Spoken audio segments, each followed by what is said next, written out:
नमस्कार, आप सभी का स्वागत है रेडियो द्वारका भक्ति में। मैं हूं आपके साथ सन्नी कुमार। द्वारका सेक्टर 11 में 23वां रामलीला महोत्सव का आयोजन हुआ है। इस जगह पर रामलीला और मेले का भी इंतजाम है। आइए लेके चलते हैं आपको रामलीला मंचन में और साथ ही साथ मेले में भी। सुनिए मंत्री जी, जाकर उनसे कह देना जो मैंने वचन सुनाए हैं, हम वापस लौट नहीं सकते। हमें क्षमा कर दीजिए। लक्ष्मण की तरफ से मैं आपसे क्षमा मांगता हूँ। और हाँ, कैकेयी माता को ये बात मत कहिएगा। लक्ष्मण तो बालक है, कुछ भी बोलता है। आप कैकेयी माता को हमारी तरफ से प्रणाम कीजिएगा। आज आपको यूं दोनों में छोड़कर जाते हुए मेरा हृदय तड़प रहा है।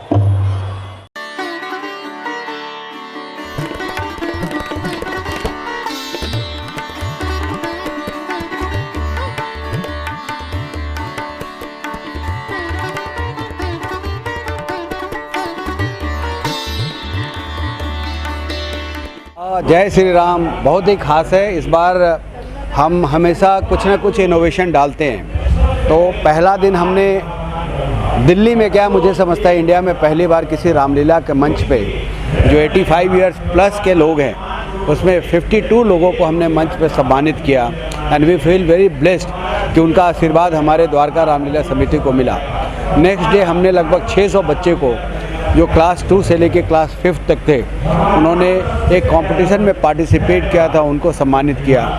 30 तारीख को हम एक अलग से एक फंक्शन कर रहे हैं जिसमें कृष्ण लीला करेंगे, जिसमें 400 बच्चे 3.5 घंटा लगातार विदाउट ब्रेक ये परफॉर्मेंस देंगे। उसके अलावा आज जो सत्य साईं बाबा के लोग यहाँ पे मंच पर आके उन्होंने भजन संध्या करी है। तो रामलीला के साथ साथ हम कुछ इनोवेशन डालते रहते हैं। ऐसे अभी द्वारका में हम पिछले 4-5 साल से राम बारात निकालते हैं। कल हमने राम बारात निकाली जो लगभग 3 किलोमीटर चलकर इसी मंच से शुरू, गुरुद्वारा से शुरू हुई थी और यहाँ पे बारात आई।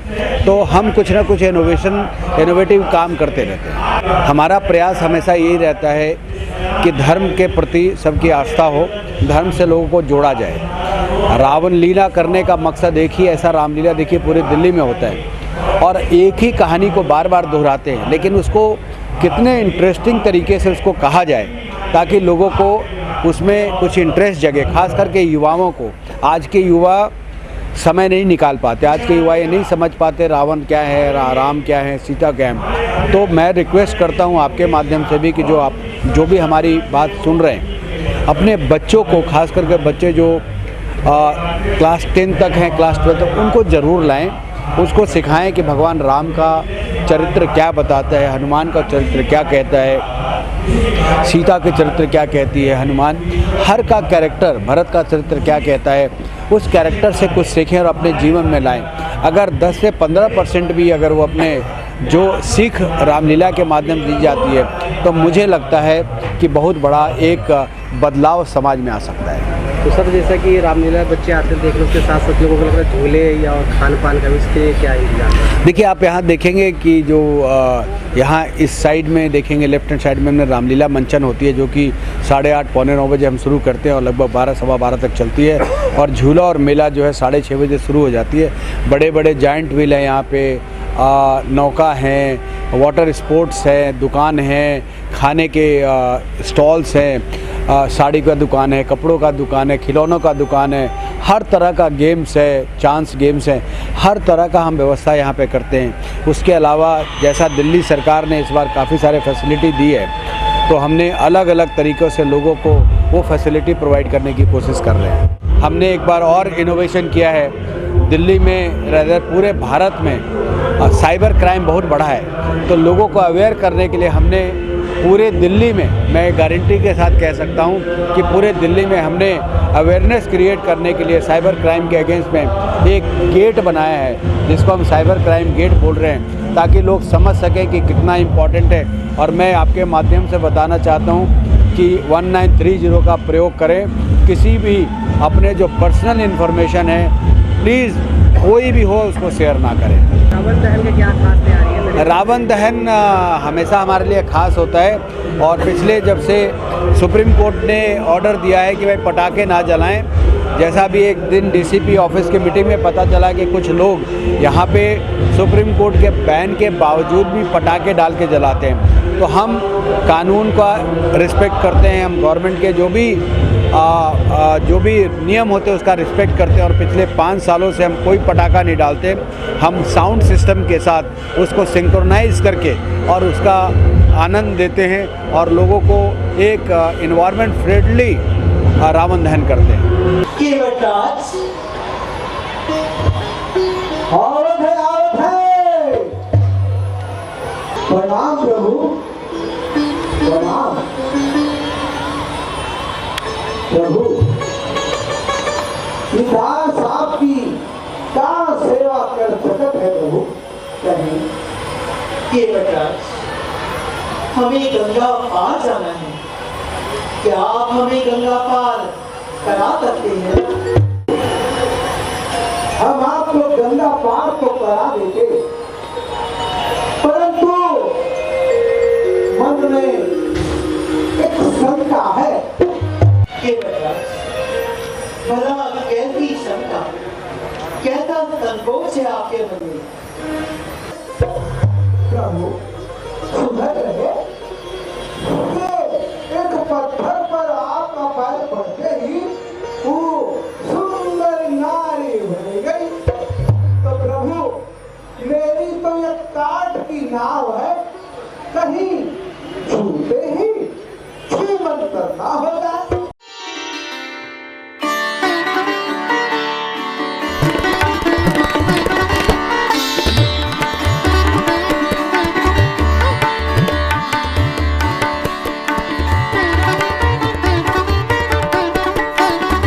मैं Devendra Paul Singh, general secretary association of social and cultural events Dwarka Ramlila महोत्सव, आप सबका बहुत बहुत स्वागत करता हूं।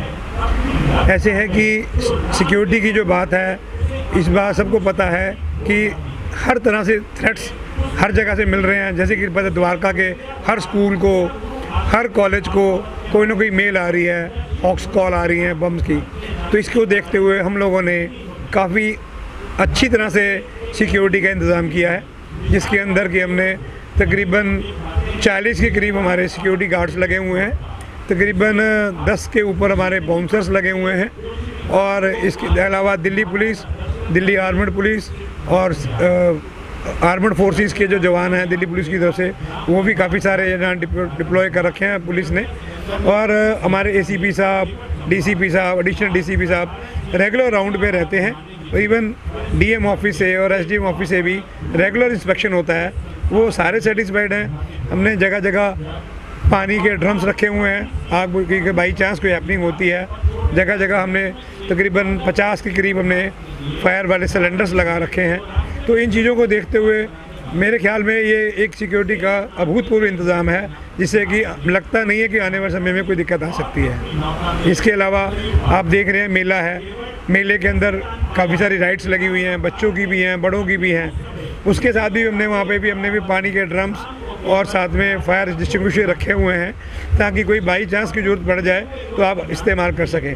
और हमारी कोशिश है कि अपने स्टाफ को और अपने जो वॉलंटियर्स हैं, जो हमारे तकरीबन हमारी टीम के 60 वॉलंटियर्स जो हैं, वो रेगुलर जिनकी जिस स्टेज में ड्यूटी लगी हुई है, वो अपने अपने कार्य भली भांति से निपटा रहे हैं। और उसको ट्रेनिंग भी दी जा रही है कि बाई चांस ज़रूरत पड़ जाए तो फायर डिस्टिंग्विशर को कैसे इस्तेमाल करना है, उसका कैसे यूज़ करना है, ये सारे इंतजाम हमने किए हुए हैं।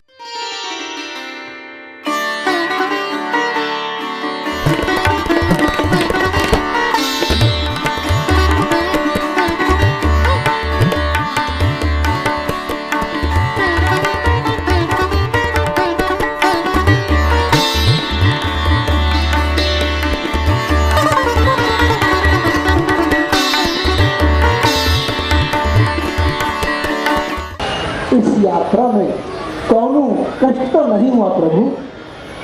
के बचा भला आपके रहते हमें किस बात का कष्ट हो सकता है? आपने इतनी सुगमता से हमें गंगा पार करवा दिया, प्रभु ये तो मेरा सौभाग्य है प्रभु, मैं तो जन्मों जन्मों से ये प्रतीक्षा कर रहा था प्रभु। कहिए प्रभु, ये नटराज, ये क्या है प्रभु? ये उतराई ले लो। प्रभु उतराई तो मैं आपसे ले चुका हूँ प्रभु। उतराई ले चुके हो? जी प्रभु। भला वो कैसे कि नटराज? प्रभु वो जो आपने मुझे अपने चरण रज धोने का जो सम्मान दिया, जो सौभाग्य प्राप्त हुआ, और उससे जो मैंने जल प्राप्त किया, क्या उससे बढ़कर कोई उतराई और हो सकती है भला? 23वां द्वारका रामलीला महोत्सव जो सेक्टर 11 द्वारका में हम लोग करते हैं, जिसके प्रधान प्रेसिडेंट जो है हमारे मुकेश सिन्हा जी हैं, जनरल सेक्रेटरी देवेंद्र पाल जी हैं, हमें भी सीनियर वाइस प्रेसिडेंट हैं यहाँ पर हम लोग, और जितनी भी हमारी टीम है सभी लोग मिलकर यहाँ पर रामलीला का मंचन करते हैं। और आप देख रहे हैं कि बहुत अच्छे कलाकार हैं जो लोग रामलीला का मंचन कर रहे हैं, और द्वारका से बहुत अलग अलग सेक्टरों से यहाँ पर आके देख भी रहे हैं और सब लोग सराह भी रहे हैं। और मैं समझता हूँ कि द्वारका के अंदर सबसे अच्छी जो रामलीला होती है, जो सुचारू तरीके से अच्छे से, वो ये सेक्टर 11 में होती है। हम लोग लगभग 15 साल से इस रामलीला कमेटी में हैं, जुड़े हुए हैं। ऐसे ही हम सब लोग मिल के अच्छा प्रोग्राम करते रहेंगे, रामलीला का मंचन करते रहेंगे। और मेरी सभी द्वारका वासियों से विनती है, अनुरोध है कि आप आइए, रामलीला देखिए, ताकि जो आने वाली जनरेशन है, जो बच्चे हैं, उनको भी हमारे धर्म के बारे में पता लगे। और रामलीला से हमेशा हर आदमी कुछ ना कुछ सीख के जाता है, चाहे वो पिता हो, चाहे वो भाई हो, चाहे वो पत्नी हो। रामलीला हमें सिखाती है और अधर्म के प्रति धर्म की जीत भी सिखाती है। तो मैं समझता हूँ सबको रामलीला देखनी चाहिए, और सभी जगह रामलीला हो रही है, आप आइए, रामलीला देखिए। और जय श्री राम। मैं सब लोगों को बहुत बहुत शुभकामनाएं देता हूँ। मैं आज जो रामलीला में मेरा एक्ट है, वो आज भरत का रोल है। भैया राम का विलाप, भैया राम का वनों में जाना मुझे पता चलता है क्योंकि मैं ननिहाल में होता हूँ, तो मेरे को दूत बुलाने भेजता है और दूत मेरे को भेजता है, तो पता चलता है कि पिताजी भी स्वर्गवास कर गए हैं और भैया राम का भी वनों में जाना हो गया है। तो मैं माता कैकेयी से पूछता हूँ कि यह आपने ऐसा क्यों किया, ये वरदान मांग के कलंकित क्यों किया मुझे। तो उसके बाद मैं माता जी से बात करता हूँ, फिर मैं माता का परित्याग करता हूँ। माता का परित्याग करके भैया राम को वनों में जाके ढूंढता हूँ, और भैया राम मुझे वनों में मिलते हैं, जिससे हमारा भरत मिलाप होता है। तो आज का जो एक्ट है, बहुत ही सौभाग्यशाली हूँ मैं कि मुझे भरत का रोल करने का मौका मिला, क्योंकि राम भक्त ले चला है राम की निशानी। उसके बाद मैं चरण पादुकाएँ जो भैया राम से मांगूंगा, और भैया राम को बोलूँगा कि भैया राम, मेरे को 14 वर्षों का पश्चात तक मैं दासों की तरह ज़िंदगी गुजारूँगा, और तब तक जो हैं भैया राम के चरण पादुकाएँ वहाँ पे राज्य करेंगे। जय श्री राम। मेरा नाम रोहिता है, मैं डायरेक्टर ऑफ नटराज कला केंद्र से हूँ, और मैं इस साल केकेयी का रोल प्ले कर रही हूँ। किस तरह की तैयारी है रामलीला को लेकर? बहुत अच्छी तैयारी है, और मैंने अपने एक एक कलाकार को बहुत अच्छी तरह से प्रिपेयर किया है, और मैंने खुद भी अपने लिए बहुत ज़्यादा मेहनत करी है ये रोल करने के लिए। कितने दिन पहले तैयारी शुरू? हमारी तैयारी 3 से 4 महीने पहले शुरू हो जाती है, और सारे ही कलाकार अपना अपना टाइम देते हैं हम लोगों को। शाम का टाइम हम लोगों का रिहर्सल का होता है, तो हम लोग सब इस तरह रिहर्सल करते हैं। कमेटी के लोगों को क्या कहेंगे जिस रामलीला में आप काम कर रहे हैं? बहुत अच्छी कमेटी है, हमारे को सब सपोर्ट करते हैं, सबके मिलजुल के ही हमारा ये काम सफल होता है। इस बार द्वारका सेक्टर 11 की रामलीला में मैं दशरथ का किरदार निभा रहा हूँ, और मैं कई वर्षों से दशरथ का रोल करता आ रहा हूँ। मुझे इस बार दशरथ का रोल करने की भूमिका के लिए द्वारका सेक्टर 11 की कमेटी ने मुझे सौभाग्य दिया, मुझे बहुत खुशी है। और दशरथ एक ऐसे व्यक्ति थे जो सरल स्वभाव के थे, दसों दिशाओं को जीतने वाले एक सरल इंसान थे, जिन्होंने अपनी कीर्तिमान से सबको खुश रखा था, सब कुछ हासिल कर रखा था, प्रजा खुश रहती थी। और उनके पुत्र बेटे राम, बड़े ज्येष्ठ पुत्र राम, उनके बहुत प्रिय थे, जिनके बिना वो जीवित रह ही नहीं सकते थे। जब राम वनवास को चले गए तो उन्होंने अपने प्राण त्याग दिए। आज के टाइम में रामलीला से बच्चों को क्या सीख लेना चाहिए, अगर आप बोलें? मैं अपने छोटे बच्चे बड़े भाइयों को सभी को कहना चाहूँगा, रघुवंशी श्री रामचंद्र जी हमेशा सरल स्वभाव के रहे। उन्होंने हमेशा लोगों को यही सिखाना चाहा है कि आप सदैव खुश रहें, अपने परिवार को खुश रखें, अपने बड़े बूढ़े सभी की आज्ञा का पालन करें, उनको कभी निराश ना करें। हमेशा घर के जो बड़े होते हैं उनका हमेशा आदर करना चाहिए और उनकी आज्ञा का पालन तो अवश्य ही करना चाहिए, जिससे हमेशा माँ बाप खुश रहते हैं और बड़ों को भी खुशी मिलती है। जानने वाले हैं, आप ये भी जानते हैं कि मेरा वनों में आगमन क्यों हुआ है। अब आप कोई ऐसा उपाय बताइए या कोई ऐसा स्थान बताइए जहाँ मैं निवास कर सकूं। हे रघुकुल भूषण, आप ऐसे सुंदर वचन क्यों ना कहेंगे।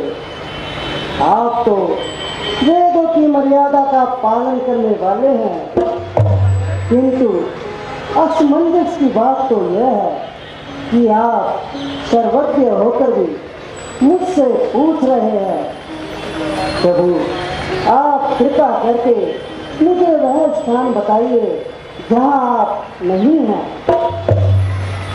ऋषिराज, ये तो आपकी महानता है जो मुझे इतना मान दे रहे हैं, परंतु अब मैं वनों में आया हूँ और मुझे सीता और लक्ष्मण सहित निवास करने के लिए कोई स्थान चाहिए। प्रभु, आपकी यात्रा का कोई पार नहीं है। यदि आप मानव का शरीर रखकर ही मानव का अभिनय करना चाहते हैं तो सुनिए प्रभु, आप चित्रकूट पर्वत पर जाइए, वहाँ आपको हर प्रकार की सुविधा होगी। जो आज्ञा ऋषिराज। मेरा पुत्र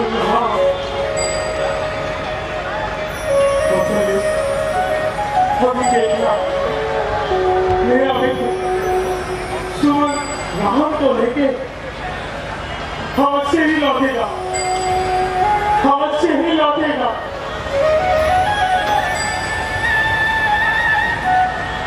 मेरा पुत्र